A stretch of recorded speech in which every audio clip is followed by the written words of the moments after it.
कबूलियत की कोई घड़ी थी।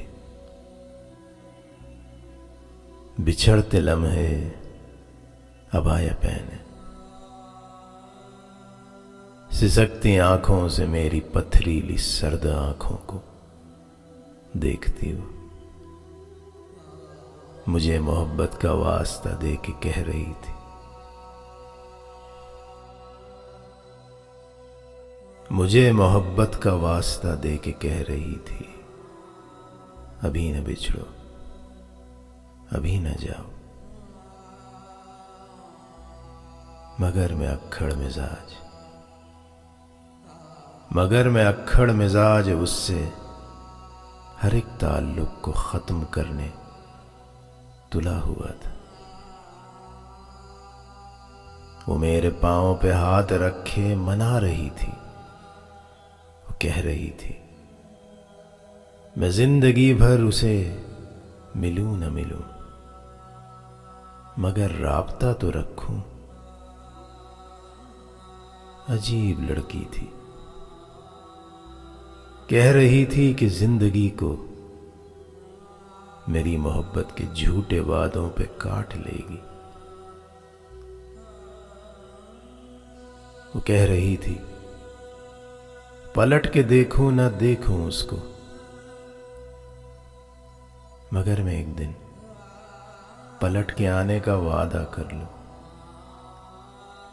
मैं हामी भर लूं। पलट के आने का वादा कर लूं, मैं हामी भर लूं। मैं उसकी बेवकूफियों पे तो हंस ही सकता था, हंस रहा था।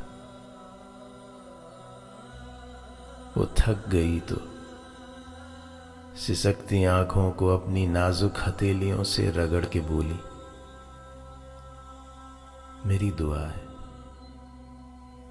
मेरी दुआ है कि जिंदगी की हर एक सहूलत मिले, मगर तुम मोहब्बतों को हमेशा तरसो। दुआ थी शायद के बद्दुआ थी, जिसे वो करते हुए अजियत से रो पड़ी थी। कबूलियत की कोई घड़ी थी, उसे गंवाकर मैं जिंदगी के तमाम सुख पा चुका हूं, लेकिन मोहब्बतों को तरस रहा हूं। वो आखिरी बार देखते हुए जिस अजियत से रो पड़ी थी, मैं सोचता हूं कबूलियत की कोई घड़ी थी, कबूलियत की कोई घड़ी थी।